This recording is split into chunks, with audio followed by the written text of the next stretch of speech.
Hey everyone, welcome to the Do the Thing podcast. This is your host, Stacey Lauren. Well, you guys, I am so excited because I met my next guest through my really good friend, Sue Anderson, who hosts the podcast and the community Entrepreneurs Gone Wild. And she introduces me to the most amazing people. And his name is Deece. Wait till you get a chance to hear his story. I just talked to him for a few minutes right before turning on record, and he is basically doing stand-up comedy for a living.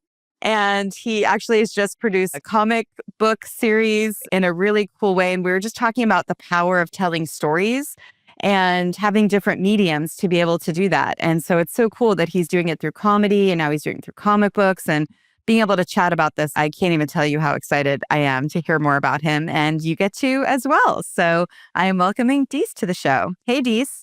Hey, how you doing, Stacey?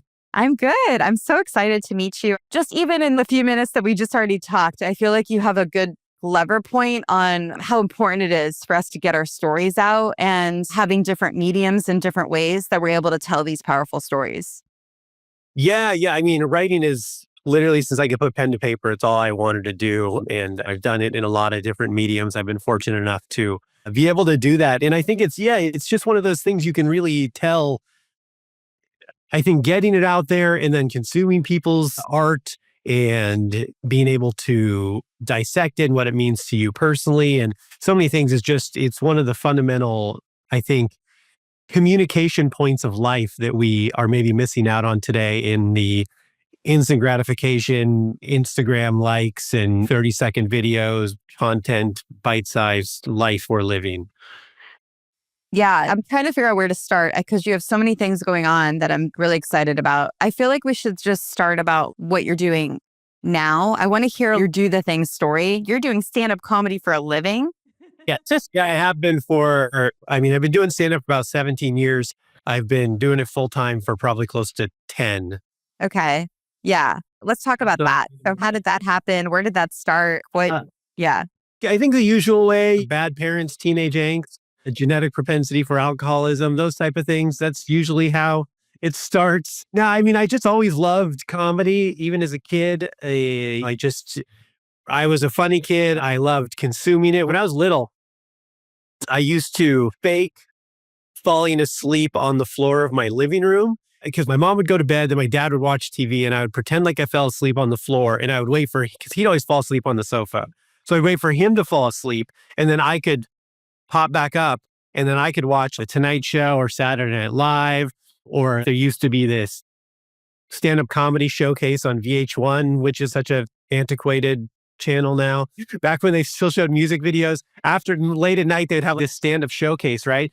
And I'd stay up and watch those after my parents went to bed. I would pretend to sleep they would just leave me on the floor of the living room for a while, and then I could get up and watch them. So yeah, I just always loved comedy. And when I was in my early 20s, I actually had my own marketing company. I had an independent marketing firm living in LA. Everything was going well. It was very successful, but I just hated it. It was just not, I had no passion for it. Financially, it was great, but spiritually, it was crushing me because I just didn't care about it at all. And I went to this little bar I hung out at in Long Beach, and they were doing open mic nights on Tuesdays.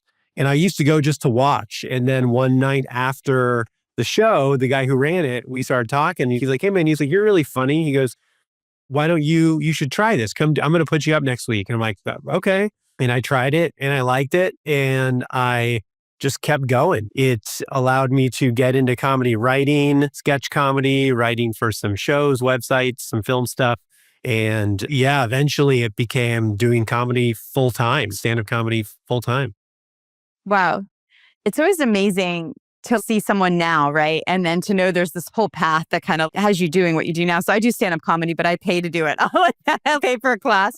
And then when you pay for the class, you get to perform. And so that's my level of stand-up comedy. But what my coach, he says, and I'm sure this is a comedy thing, and I thought we could talk about this for a minute because it is true. It's like comedy is really a tragedy plus time.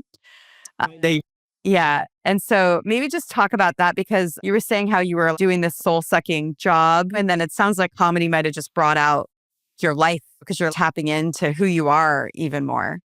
Yeah. I mean, like I said earlier, I always wanted to be a writer. I loved writing. I mean, if it was in a perfect world when I was a kid, I just thought I would be writing books, writing movies, writing comic books, just writing stuff like that, fiction, just because I didn't have any frame of reference of how I would ever get into comedy. Mm.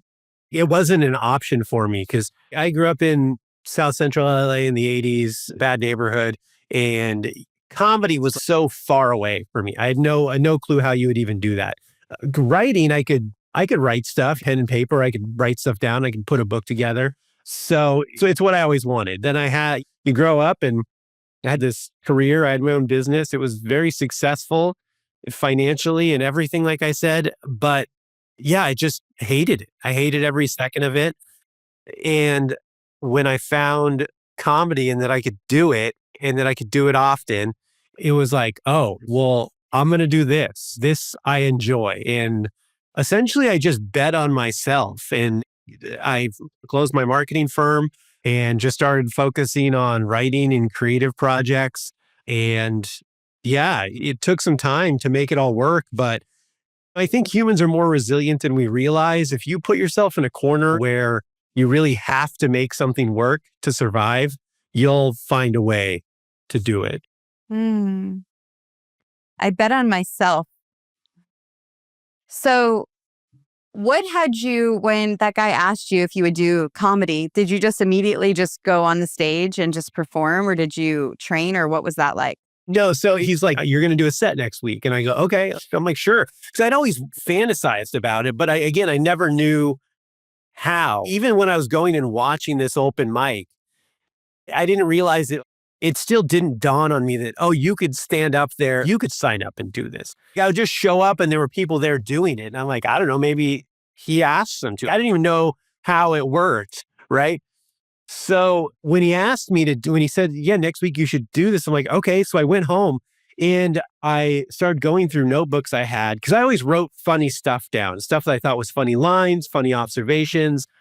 And even if it didn't have any context or they seemed like non sequiturs, it's stuff that I'm like, oh, I have this book that I would use for reference for like dialogue in a show I'm writing or dialogue in a book I'm writing. Like an idea. This is a funny thing a character will say, right? But what I started realizing as I'm reading it, I'm like, oh, I've been writing jokes. These are jokes. And so I had pages and pages and pages of material. There was some finessing that was involved to kind of truncate it, make it more stage ready, which I did. But then also over time, you do more stage editing. But yeah, I just realized I'm like, oh, I have jokes. I've been writing jokes. I'm not a blank slate. This is something I've been preparing for. I just didn't know that I would be using it in this forum. Yeah. Wow. So, what do you think gave you the courage to be able to do it where you're on the stage and just putting it out there? I don't know if courage is the word I'd use, but thank you. Maybe delusion might be a better word. Yeah. And I mean, honestly, I'm going to tell you, if you want to do stand-up comedy and you want to have any modicum of success at it, you have to be a little delusional, a little to medium delusion. Any more than 65% delusion, you're going to be a crazy narcissist and not understand when you're doing terribly. But you have to have 30 to 65% delusion, I think is the range to be good at comedy because it's a crazy thing. I'm going to stand up here by myself on this stage and demand these people's attention. And I'm going to say things that are so provocative that they are going to not be able to withhold this burst of laughter. That's an insane proposition. And so, yeah, a little bit of delusion goes a long way. I just knew it's something I wanted to do. I knew it's something I felt it was something I would enjoy. And when I started doing it, I was pretty good at it and enjoyed it. I also don't have a lot of kind of wired in a weird way where not much really, I don't want to say dead inside, but yeah, it doesn't bother me. I'm not excited. I'm not nervous. I'm not pensive. I'm just kind of there. I grew up fighting. I was a boxer. I did MMA, kickboxing stuff. I've done car racing, like a lot of high adrenaline things. And in those things, I have this weird wiring where when I would fighting, where things would actually slow down for me a little bit. And I think it's a lot like that with comedy, where I have a friend who used to always tell me that the crazier things got, the cooler I got. So his life around me is cranking up, I notch down and get more even keeled. So it really was kind of a pretty seamless to get up there and do it. Mm-hmm. What do you think helped you do that, get to that point? You've obviously been conditioned to be able to handle things like that. Yeah. To be perfectly frank with you, I think it's a lot of desensitization. Probably I had a pretty wild childhood, saw a lot, did a lot very early on, and it had a lot of need to be self-reliant. So I think it just kind of made me very resilient to anything going on around me.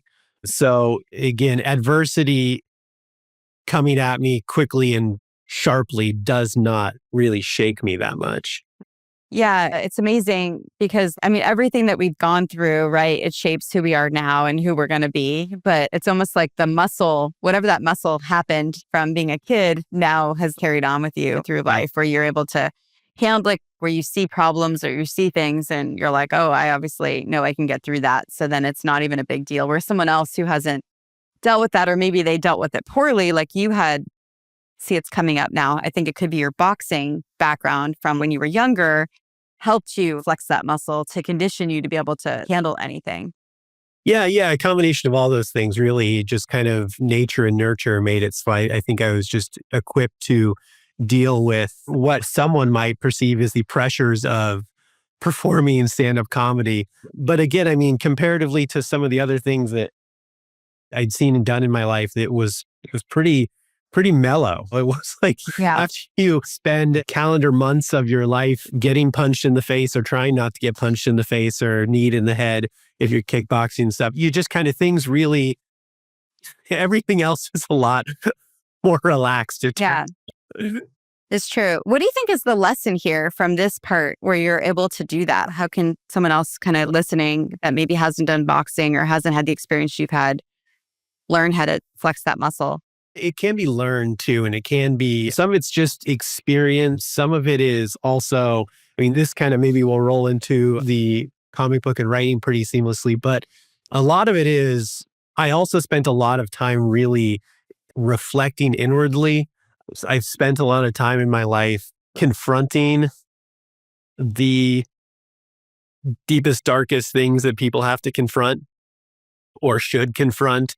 And I think a lot of people avoid them and then they just gnaw at you forever. My thought process is always like, no, I'm going to dive into that. It's going to get dirty and ugly for a while. But when I'm out the other end, I will, for the rest of my life, things are going to be infinitely easier to do and better. Yeah, it's that self-reflection and the awareness of learning who we are, right? And you're helping, this is really good. It's like when you're so tapped into who you are because you've kind of dealt with all of that, then almost like the noise from outside, it doesn't bother you anymore because of what you're here to do. Yeah.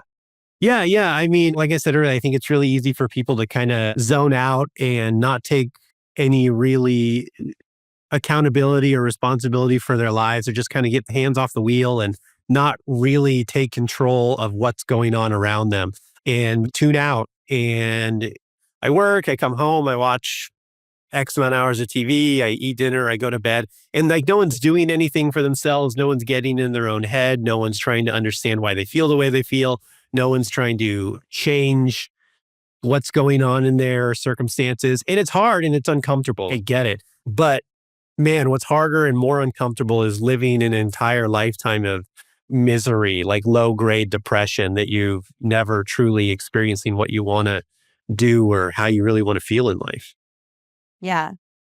Yeah, it's like by telling them to become more self-aware and be more introspective so you can learn about yourself. And then the more you learn about yourself, the more convicted you are in who you are and what you stand for and what you care about. So then when you're on the stage and someone's not laughing at a joke or is like, I don't know if anything happens, but whatever happens with that, buzzing, or a troll on the internet or whatever it is, you don't care because you're so tapped in to that message that you're putting out and believing in yourself. And so it's funny, when I started this podcast, my whole goal was I wanted to help people do the thing. That was what it is. I had owned a staffing company. I sold books door to door. I did all these things. That do the thing was kind of the reverent thing. But as I was doing the podcast interviews, I started to realize, oh, it's not just do the thing. It's actually finding your own voice as you do the thing. And that was something I wasn't doing. And so that was kind of the next journey of 80 more episodes, was me kind of discovering my own voice. And I did it through the podcast. But now I have a challenge. It's a 17-day challenge where I give people dares, and each dare is a self-reflective question where it helps them discover who they are, but then they do it in a group. So the group actually sees them in a way that maybe no one has seen them before. Yeah, that's good. Yeah, it's what you're saying, though, is exactly why I think I'm so obsessed with this kind of work, is because you're right. A lot of people don't take the time, and it's not until they get woken up from a death in the family or a divorce or a major tragedy that happens. It's like the feather brick or the semi truck. We don't need to wait for the semi truck to come, right, to make the change. But a lot of times we're waiting for that. Yeah, I just think it's, again, like I said, it's hard because familiarity is very easy for people, and humans are very adaptable by nature. So when we get into a rhythm, even if it's a very uncomfortable rhythm, it's like fucking Stockholm syndrome for life, right? You just become a hostage to your own shitty life you set up instead of trying to escape what this gilded cage you've created. Not even a gilded cage, just this cage created. Yeah. Is you just become comfortable, and the unknown is scary for people. So it's like, well, if I quit this job and pursue my dream, I don't know X amount of dollars that are come in every 2 weeks. Every 2 weeks I get $2,500 right now, or whatever you get paid. And it's like, I know that happens and that covers my bills, and I don't really get ahead, but I don't get behind. And so people, they become complacent, and it's out of some necessity and survival. But again, I think if you are willing to buck that a little, bet on yourself, be willing to take some chances, people would be really surprised themselves as to what they're capable of doing. What do you think is on the other side of that? Because I see you now, right? You're telling your story because you're not afraid to show who you are. You're doing it in different ways. One way is through comedy, and then the other way is through the comic book, and it sounds like with the writing as well. But on the other side of that, it's freedom, right? Freedom to be who you are. Is there anything more there you want to add? Because I feel like there's a lot there that people can understand when you get to tap in more. Yeah, I mean, freedom's a great word for it. Freedom, liberation. And I guess that's kind of encompasses so much else, though, because it gives you, like I said, the latitude to feel like you can do anything. It gives you the room to not worry about other people's judgment about what you're doing. It allows you the grace to fail and understand that those failures are learning and mean something. And again, those are all freedoms. So freedom is probably the number one thing, but that is all those things. It's understanding that you're living the life you want to live and with a purpose. And yeah, it's never too late to jump on and do that. You can do it at 20, you can do it at 50, you can do it at 70. There's still time and opportunity to get to that place you want to be, or do as much of it as you can. I mean, the reality is, the biggest obstacle is yourself. Just get past yourself, and then, yeah, you can find that freedom. Okay, so I'd love to talk about now where you're like, okay, I'm doing this comedy thing. Now I can make money doing it, because that's a whole kind of finding your voice in now, being able to make money from it. What did that look like for you? Yeah, I did it for probably, gosh. So my comedy careers kind of took a weird arc. So most people do like stand-up comedy. They do open mics forever, and then slowly they rise up. I kind of did stand-up comedy for a bit, and then I was working on publishing a book, a fiction book. And as I was doing that, I was looking for writing gigs that were paying, and actually found some comedy writing gigs. So I started doing that pretty early on, getting comedy writing gigs, first for a website and then some other stuff. And so I did a lot of comedy writing and sketch and some film and stuff like that for a long time, and did some stand-up. And then I moved to the Pacific Northwest for a while in Washington State. And a really big comedy club opened up. They actually reached out to me to start producing some content for them because we still do a weekly podcast, The Social Hour, do episodes most Wednesdays on deececomedy.com, shameless plug. And so I'm like, oh, I'm like, I should start doing more stand up again. And I did that. And it just kind of really took off pretty quick for me again. But also, I was experienced. I was older than most of the younger comics. I kind of was secured myself, financially pretty secure. I just had some advantages to it, but I'd put the time in of doing it. And eventually at first you're like, oh, I'm driving 3 hours to make $20 and a hot dog for 5 minutes of comedy. And you just kind of take any gig you can get. And I did that for years. And then eventually it was just like, well, I don't have to do anything else. I was still for a long time, I had a sales job. I worked a couple days a week to supplement some income. And then eventually it was just like, I'm not going to do any of that anymore. Again, it kind of went back to the marketing career I had. I was like, I hate this. And the time that I'm spending doing this, I can put into comedy and I will make the money up. I don't need the safety net anymore. I'm just going to do it full time. And yeah, then I went into just doing stand up full time. I quit all the writing stuff too, comedy writing, because the touring was going so well. I was getting a lot of bookings. I'm like, yeah, let's just hit the road. I just started going on the road. I was gone more than I was home for probably 6-7 years. I mean, sometimes I think my biggest year I did almost 200 dates on the road. So yeah. Wow. That's so cool. How did you get most of your bookings? When you start doing comedy, is a lot of it's networking. So you go to different areas and do some shows. People see, or you meet people at shows. You go to different clubs to showcase. When you can start sending out your EPK, your press kit to other clubs and bookers. And then really a lot of it though, I just started doing it myself. So I just started calling venues and being like, hey, you guys want to do a comedy show? Venues on the road, whether breweries, anywhere with people in them. Yeah. I was getting these weekends at clubs to host and feature at the time before I could headline a club. And then I would have the weekend at a club. So it's usually on Thursday through Sunday, right? So at a club. So I would pick up Monday, Tuesday, Wednesday. I would call other venues in the area and I'd be like, hey, you want to do a comedy show? And I would set up a deal with them, some sort of financial deal to get paid for it. I'd bring a sound system and I would do the shows. And then I started doing that in between. And that got me a lot of stage time very quickly and allowed me to, I think I wrote a whole hour inside of about 6 months because I was doing a show almost every night of the week somewhere. So yeah. And then eventually it built to the point where I own my own production company now. I produce comedy events at venues across the country, comedy clubs, theaters, other venues. You've got about 40 venues in 20 states now. So it got to the point where the shows, I would go do these one-off shows and then the venues would be like, that was great. How do we keep doing comedy? And I'd be like, well, I can bring you more. I'll send you more comedians. And it kind of started that way. And then next thing I've got all these rooms that want to do comedy. So I just started a company and started putting people on tours. And then I'll do those rooms once a year.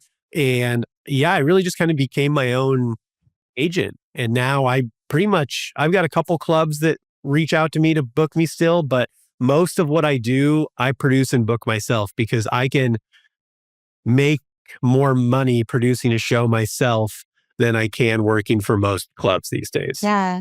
It's so funny. I'm going to say I'm training because I'm doing it. I'm training by doing to be a charity auctioneer where I'm starting to put on my own events where I did I do this thing called My People parties. Yeah.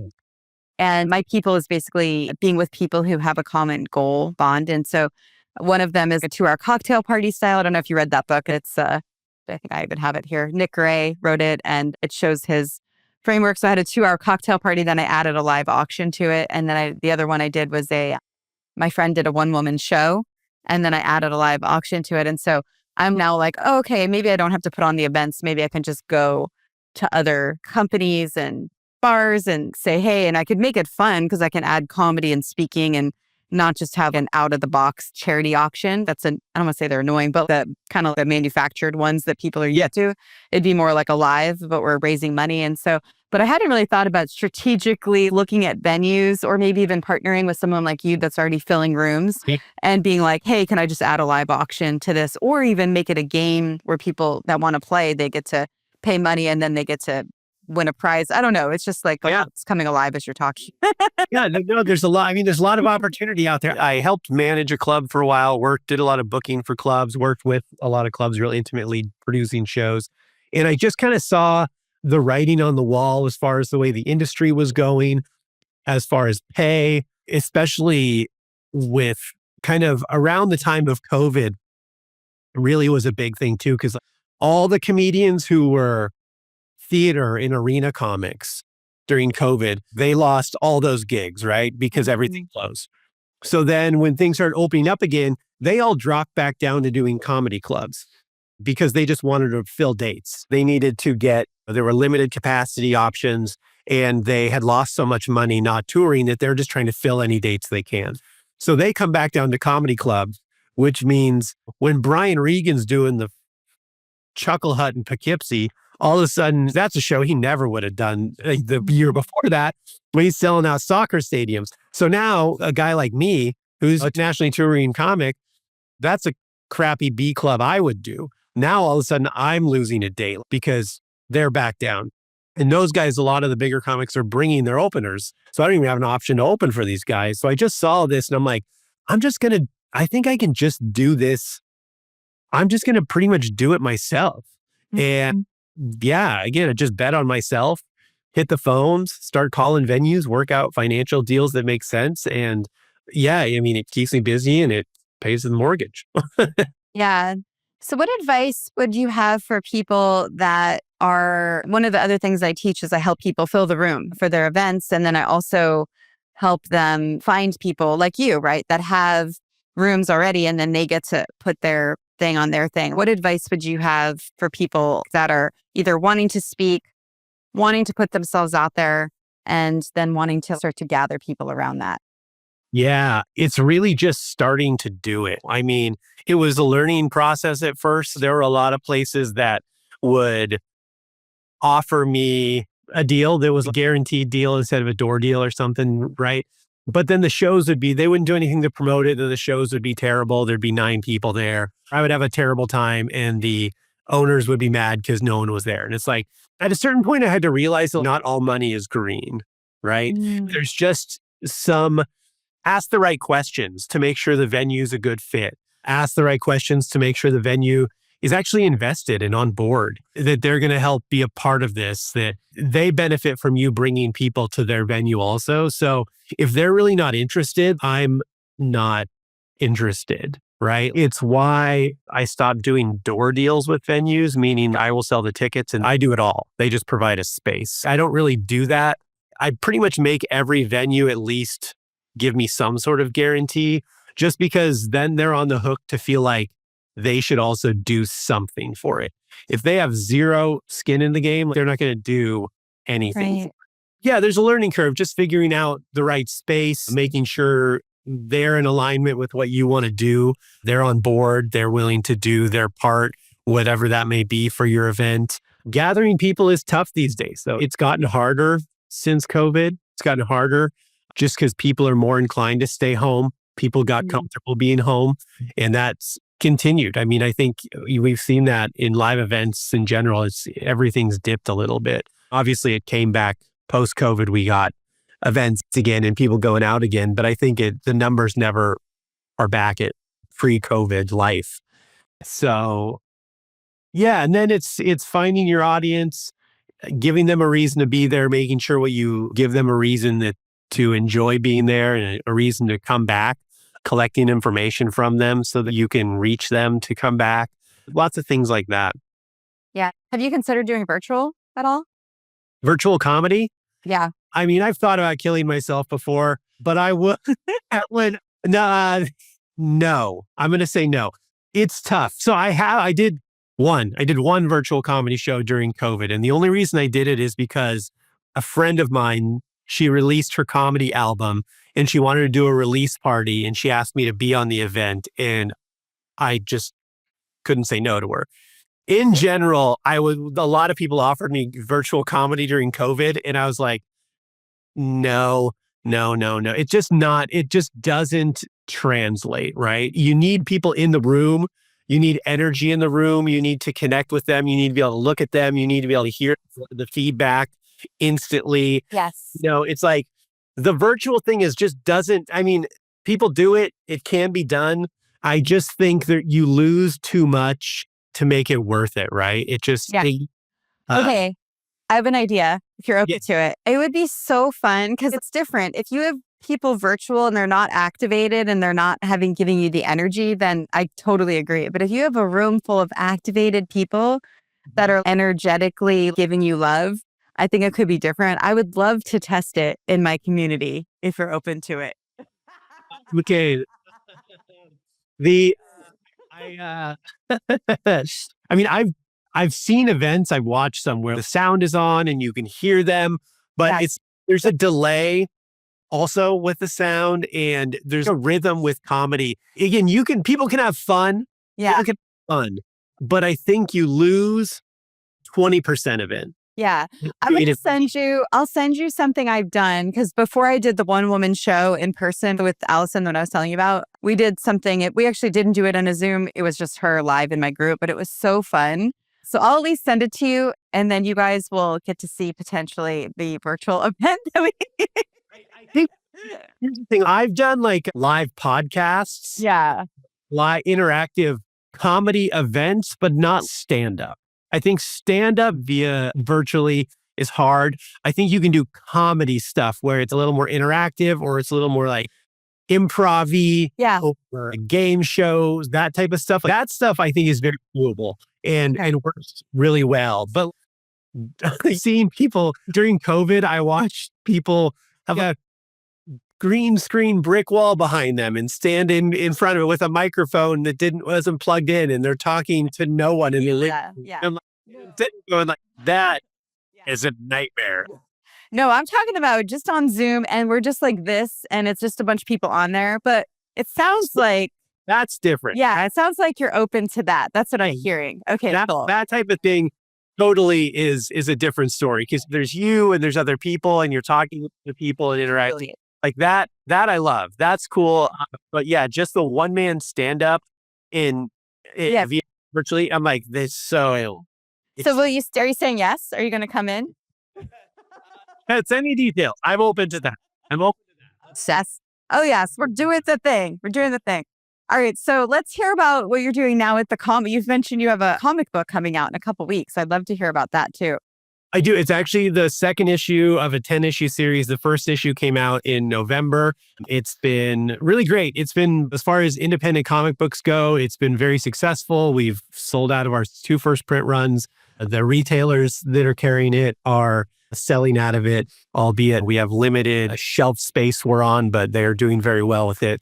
People who read it seem to be loving it. The second issue, should be coming out end of March. So something like that, couple weeks.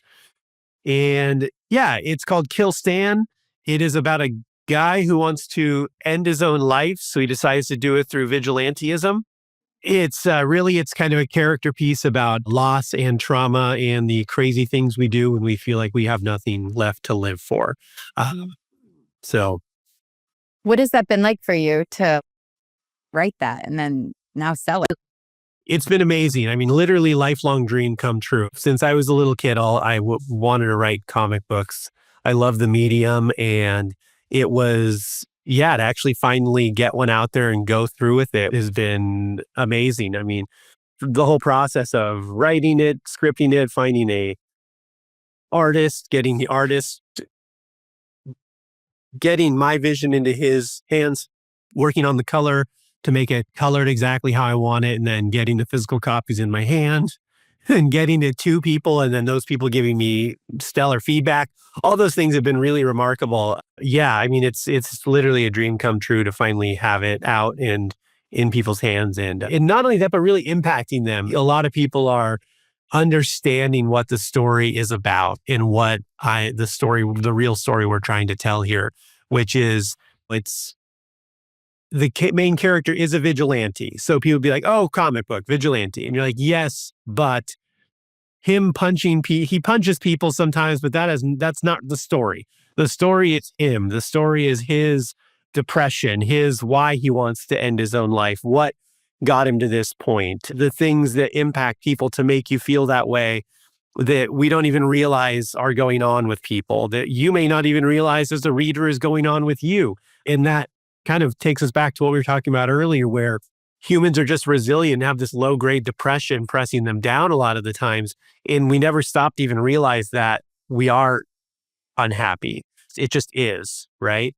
So, yeah, to be able to get it in people's hands and have them feel, resonate with it and understand, be able to get into Stan's head. People have told me, oh, I feel like I'm in his head. I understand what he's saying. It makes sense. This has been really great. Yeah. And I loved what you said before we got on, where it's like having a medium like this to be able to tell the story. Do you want to talk a little bit more about that?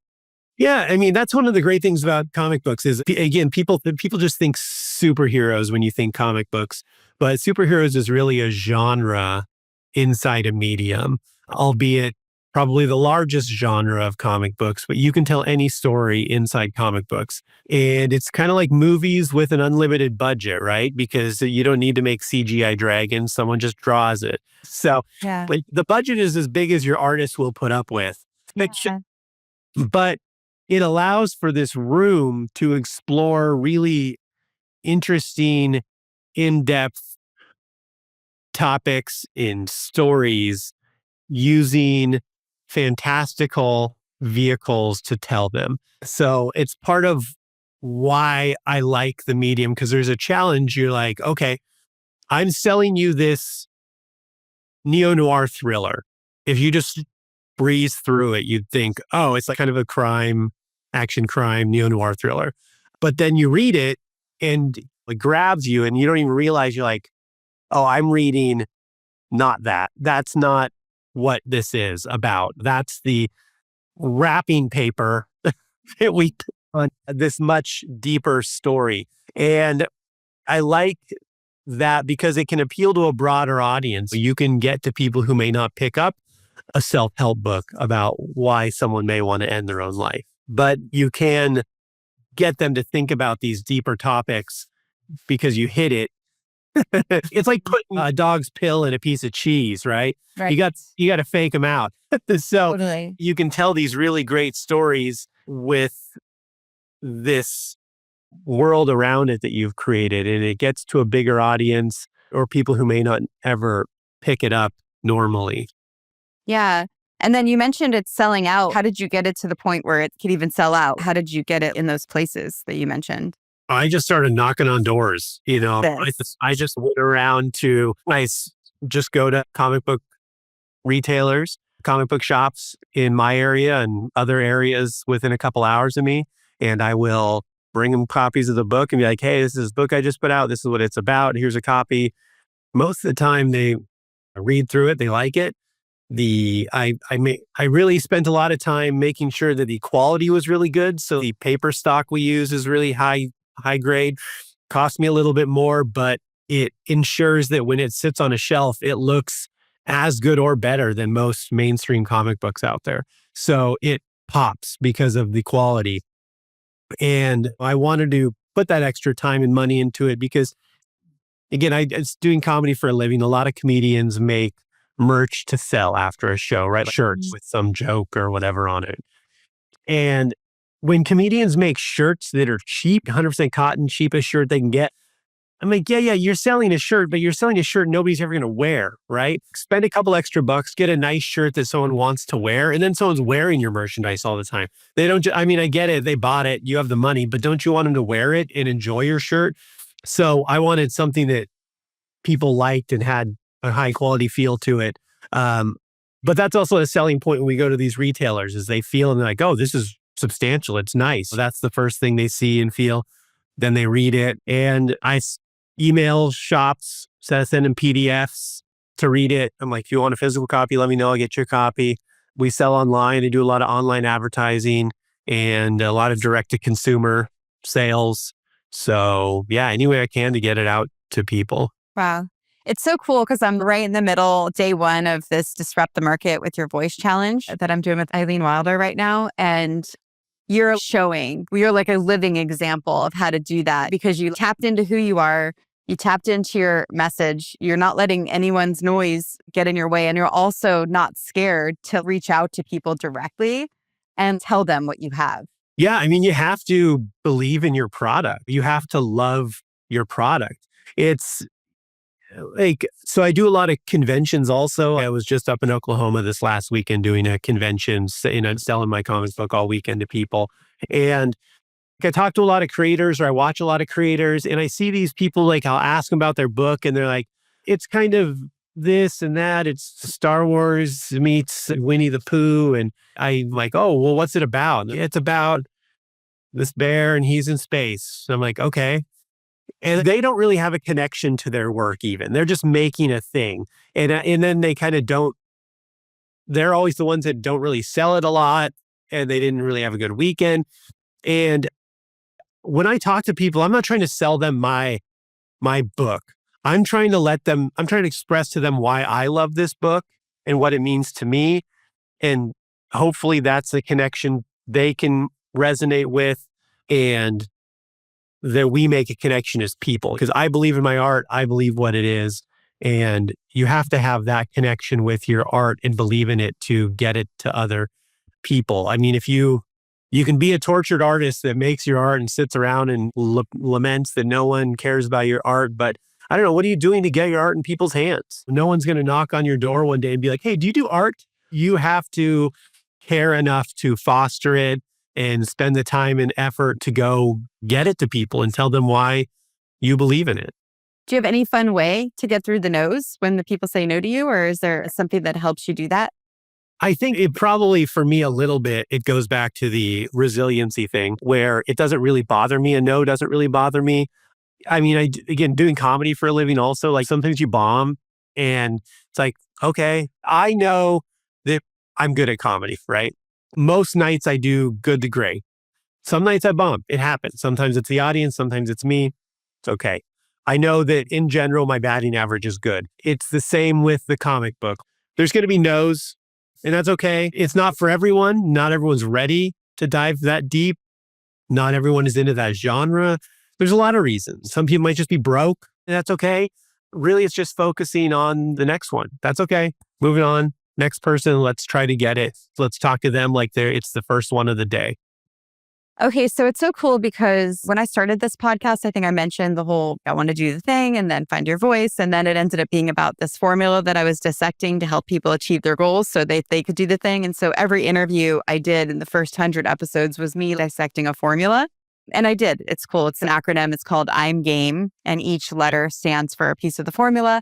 And that's when I discovered my people, which is the M in I'm Game, is the most important piece, which is being with people that share your goal, not just your friends, family, support network. And then all the other pieces of the formula go inside that my people group. So the I is identifying your why, do it in a group. Mindset, that's something like what's your excuses, being open, vulnerable, sharing all that stuff that holds you back. That happens in a group. And then the G in game is goals, which is I do dares. That's kind of the way I do it. But then A is accountability. And then in the group, they're holding each other more accountable is my people. And then the E is educate. And educate is educating what we're doing now. People are learning from you on how to fill a room, on how to put their voice out there, how to monetize their voice. And then you educate others. So when you're in a group, that really kind of makes you feel alive because you're actually educate other people. So now I dissected this formula. I haven't been as excited, no offense, guys, at my podcast lately, where the first year when I was dissecting it and I was in this experimenter mode, I hit 200 episodes in, I think, a year. It was so fast. But now I have a new where I do more of my stuff in my community. I go live in there and then I'll put that in my podcast. So it kind of just, I work it a little bit differently. But what you showed me is, thank you. I think I'm going to get obsessed again. Because you're a living example of my new thing that I've uncovered through all this stuff. So can I show it to you and I can hear your, okay, cool. Thank you. And thanks for kind of lighting me up again because basically, this is kind of my new, and for those of you listening, it's okay, watch the YouTube show, but I'll also talk through it so you guys can see it. But basically, this is like a person. This is you, what you just told me about stand-up comedy, and then also about the comic book, where I don't know what your horse is yet. We'll kind of talk about that. But the horse, tell me. Tell me. That's just the horses I like. I don't know what that means. Anything. I don't know if there's a difference, if it's a scale or a BuzzFeed quiz I have to take, find out what kind of horse I am. I just know I like Palomino horse. Oh my gosh, this is so funny. You just told me I need to do a quiz to help people identify what their horse is. But yeah, so the horse is, you just had this trauma thing moment where you were, or maybe not trauma, but the thing, the brick, the feather, whatever made you want to make the change. And you're not ready to talk about it yet, but you're just kind of feeling it. You're like, okay, I'm aware. I've got to do something. So this is when you might join a group or go to an event or get help, right? And the horse is a representative of, I don't have words yet. So right now I'm helping a organization create a movie, Saddles and Service, and they help veterans and military overcome PTSD, and they're combating suicide through equine therapy. And so that was how I discovered this whole thing, was just a couple months ago, because they meet them with the horse and they don't want to talk yet, nor would they do therapy. But the horse, with the horse and community, they don't need to talk. And so that's them. But there's other people. There might be someone that does it through sailing, or there might be someone that does it through gaming. And so, yeah, I don't know what your horse is. What is my horse? Like, what's more? Writing. Maybe it's the writing. Yeah, I think writing is definitely my horse. Yeah. And then all of a sudden, then you're finding your voice, right? And this is when you start to, then maybe talk about that more. Is there anything there that after the writing, when you started just talking about it more? When I started talking about writing, how I kind of expanded my... Yeah, or maybe this is when, so your comedy and the comic books, that goes under sharing your voice, if this helps. So now you're ready to start doing it with people. So there's something in between, unless there's a deeper layer under writing, because maybe writing is under find your voice. There might have been something you did before that. No, I mean, I think writing, expressing, I think it's expressing ideas and provoking thought, and is provoking thought that is meaningful, that gets you thinking and digging in yourself, is what I want to do with my writing, and even comedy and stuff like that. And not always, there's dumb dick jokes in there too, because there's room for that. But sometimes you want to talk about things that really evoke thought in someone. So, yeah. I wonder, and maybe you could tell me later if something comes up, if there was something before the writing that helped you, before you even maybe had the words, helped you kind of... I don't know. I mean, honestly, literally, since I could put pencil to paper, all I've wanted to do was write. I've been writing since I went.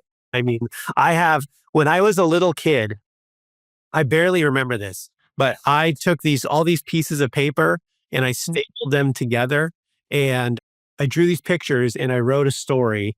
And it was, to be fair, Universal, don't sue me. It was kind of a King Kong ripoff. I'll be honest, at 4 years old, I kind of maybe infringed on some trademarks, but I wrote this thing and I drew these pictures, and I demanded that my mother send it to my grandmother, her mom. And yeah, my grandma had it till the day she died. But it was just, I mean, literally, that's all that's what I wanted to do. So yeah, and that was sharing your voice, right? You wrote it, you expressed yourself, and then you started sharing it. And so yeah, and then you kind of go through the next one, which is you started comedy and being able to share your voice that way. I don't know if there's other ways that sharing it with your grandma, if there's other ways that you shared it at that point. Yeah, I mean, shared comedy, my comedy. Well, just anything that you were doing. So kind of, and it could be specific to one thing where it was just your comedy. Cause I have all these circles. I have different areas of my life. There's some stuff I don't talk about because it's still too painful. I'm waiting for my daughter to graduate, and then I'll get into the deep, dark trauma. That way I'm not dealing with it yet. But there's pieces of the story that you still kind of go through each thing. So technically, yeah, it could be whatever got you to start comedy. And then you're kind of going through the circles with that one thing. Yeah, I mean, I shared the voice with comedy, standing up in front of people, doing it, going to open mics. I started my podcast because I wanted to do talk. Podcast, yes. Everything. It was kind of a comedy talk podcast with guests and stuff. So I wanted to share my ideas on what was happening in the world that day and jokes and things like that. I had a writing website for a long time where I would do a serial of the week. And I would just start writing a story. And every week I would add to it another few pages. And I never planned ahead.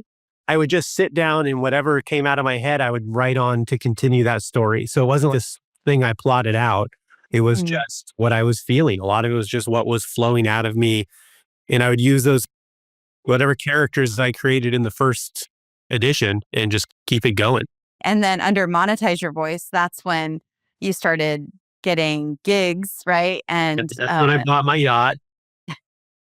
I started getting gigs with comedy. I published a book, was selling my book, getting advertisers for the podcast. All of that was, monetizing that. And do you have a yacht? Because we're about to talk about that. Something is not that. Comedy doesn't pay that much, Casey. So I show on the yacht. I'm coming your way. No yacht. Funny. And I'm just going to tell you guys listening, you don't have to do all these circles. You can stop at a certain circle. It's just, this is what I've noticed is a path for the person that wants to go all the way into now creating a movement. So that's the next circle. Would you say you have a movement with the people that are kind of listening to your stuff? Yeah. I mean, there's dedicated fans to everything. There's people who are dedicated to just fans of me. There is not one of them, but she's not in that. But there's others. Or and then there's people who are probably dedicated to certain aspects of it. Some that only know me through the comic book, some who only know me through comedy, some who only know me through the podcast and things like that, which is also great. That's fine. Whatever I do that they enjoy. There's people who only know me through when I used to write for the website, comedy websites and stuff. So, but yeah, there's definitely people who are involved in what I'm doing. Yeah. Where you say you're doing something and they're like, I'm all in. You don't even have to give them details, probably. They're just excited to be a part of it. Yeah. And so then the other thing I help people know with now is then now you create a private space for those people to gather. So it's not just you getting to inspire them. They're actually having the conversations with each other. It's almost like a fan club, but you're running the fan club. But it's better than the fan club because it's inspired by your own kind of internal ignition, which then those people, then they start over. Now they are the horse and now they're finding their voice. They're sharing their voice. And so anyway, wow, that was so helpful. Thank you so much for going through that. Now I get to see I have a job now in my podcast again. So that really helped. Well, I'd love to, maybe just share any reflections you have on that because I just finished the last circle. Oh, I didn't tell you because I make movies now for people and anyone with a heart-centered mission. We basically start with people doing these grassroots level movements. And then the movie represents, now we're going global. Now everyone's ready to see what it is. So anyway, any reflections that you have just because it's helping me tap more into what I'm even doing? Oh man. I mean, I will say for me personally, it was a journey going through those as not over time, those layers and have a long-term vision to know that of where you're headed, but be pliable, understand that things may change and you have to sometimes course correct or you may not be, it's not always just a straight line and it's going to be consistent. Sometimes it's going to be all over the place and that's okay. As long as you're still moving towards that thing you want to do. And the thing could be here originally and it becomes this over here. And that's still okay as long as it's what you want to do. But having that long-term vision to know that it's not instant gratification, it is incremental. And that setbacks are okay and changing course is okay and altering that vision is okay as long as you're still going towards, again, what your goal is. Well, I'd love to hear what your number one piece of advice is for people on doing the thing. Number one piece of advice on doing the thing is say yes more to things. So I used to do improv a lot and also taught improv. The first rule of improv is yes and, meaning you agree and you add on to it. So I used to live my life like a giant improv game where I instantly always said yes and then added on. Now that has gotten me into trouble a couple times. So there are some stipulations around this. There's little asterisks at the end of that. But say yes and be willing to do things that you may not normally do things out of your comfort zone, and be willing to put yourself out there for what you want to do. You'd be surprised. Most people don't find success in what they're doing, but they never change their patterns. I had a friend who for years, he worked in the service industry. He was a bartender, and he would always complain about he couldn't find a girlfriend and he wanted to meet someone different. It's all the same girls hanging out at the bars. They've all dated each other, all the bartenders, this and that. You're just in the same circle. You haven't changed that. Yes. I go, go take a cooking class. Yeah. You're going to a whole different group of people you didn't know existed. I'm not saying you're going to meet your future wife at a cooking class, but you're going to meet different people who you may meet other people from. And like, who knows? I just say, find something that gets you out of your normal rhythm, especially if your normal rhythm is not bringing you what you want.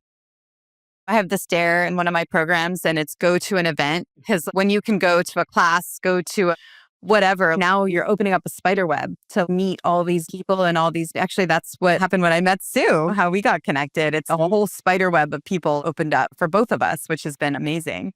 Yeah, 100%. You can't complain about your circumstances and also never actively do anything to change your circumstances. It's like at a certain point, you're more in control of what is going on with you and around you than people are willing to be accountable for. And it's like, grab the wheel back and say, I'm driving, and you just take control and drive it where you want to drive. You might get some flat tires. You might have to call AAA occasionally, hopefully not AA. You never know, depending on how off the road you go. But you got to crash a couple times too. That's okay. And then I'd love to get one more big piece of advice from you on when we've talked about filling the room, because I think a lot of people right now, I'm helping people who are doing master classes and different things, and they're trying to fill the room for those kinds of things. And what I try to teach them is have these my people parties, which then can draw the people in, right? And it sounds like you're really good at that, where it's kind of, you don't always have to draw people in with the thing that it is. It could be something else that kind of activates them to come towards you. I was just curious if you have any advice on that. Yeah. I mean, that's interesting. It's certainly trickier than ever, I will say. Mhm. I'll be the first to admit that grabbing people's attention is harder than ever, because I scroll through Facebook and I've realized that 80% of what I'm seeing is sponsored ads or suggested follows, so it just becomes a blur instead of actually seeing the people you're actually following and stuff. But I think it's really focusing in on the people who want to be there or need to be there and finding that audience. Maybe sometimes casting a smaller net can create a bigger catch, because you're talking to the people who are already interested as opposed to wasting your time kind of shouting into the void. So maybe distill down, find some specialized Facebook groups or things like that online, pages, groups that are more specialized towards what you're doing, and just I think, be as raw and genuine as you can. If it's genuine, people are drawn to it no matter what it is. There's an energy about it when there's not any kind of tergiversation or BS around it. Yeah. Please share where people can find you and follow along on your journey. Yeah. As for comedy, you can go to deececomedy.com, check out everything going on. Social Hour, new episodes.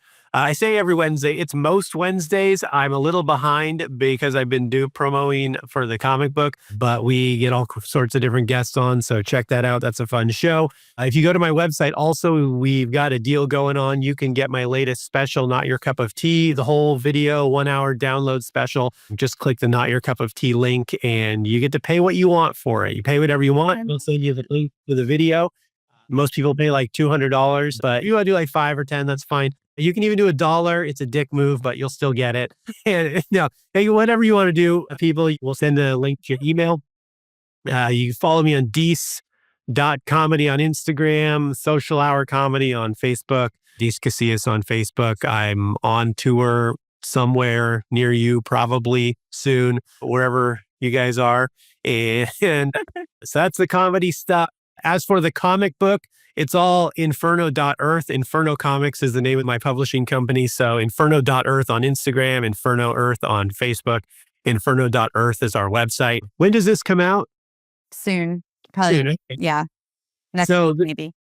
depending on when this comes out, the Kickstarter runs for number 2 is running until March 5th, I believe. It's about, I think March 5th. So you can donate to that if you want to get pre-order number 2. We do direct to consumer, so you can order it after the fact. We've got number 1 is out also. If you like comic books, check it out. If you don't, a lot of people who have never read comic books before have really enjoyed it also. So yeah, give us a follow on inferno.earth. We've got previews of number 1 and number 2 out there you can check out. But it's a really important story that means a lot to me. It means a lot to a lot of people. It's a 10-issue series. So number 3, we're going to start working on number 3 in the next couple of weeks and just keep it rolling. I'm going to throw this out there, just since we have all the things. You're coming to my community. Now I'll volunteer because I mentioned I'm training by doing this charity auction thing. And if you want to raise some money for your comic book, I could always come and do a little charity auction style event where you do comedy, and then I can add a live auction and it could raise money for your book. Where are you at? Well, I'm in San Diego, but I'm going to be an auctioneer for I'll be like, wherever your people are, I could go. So I'm going to be at another one in Houston. I think you're in San Antonio. I could always make it a double trip. But anyway, You're coming to Houston? Yeah. Oh, nice. Right on. Yeah, or we could do it there. Yeah, when I'm there, I'm coming in, I think it's April. I'd have to check. But yeah, I mean, I'd be totally interested. Yeah. Let me know. I do. I gotta go to Houston this Friday, actually. I go out there pretty regularly. Yeah. We'll talk about it. See what we can put there. Yeah, sounds good. All right. Well, oh my gosh. Thank you so much. Thanks for revitalizing the podcast too. I feel so alive. And I think it's really cool hearing your story. So thank you so much. Yeah. Thanks for having me. Yeah. And thanks you guys for joining. Do the thing. Don't wait for opportunity. Create it. And hey guys, have you checked out my Facebook group yet?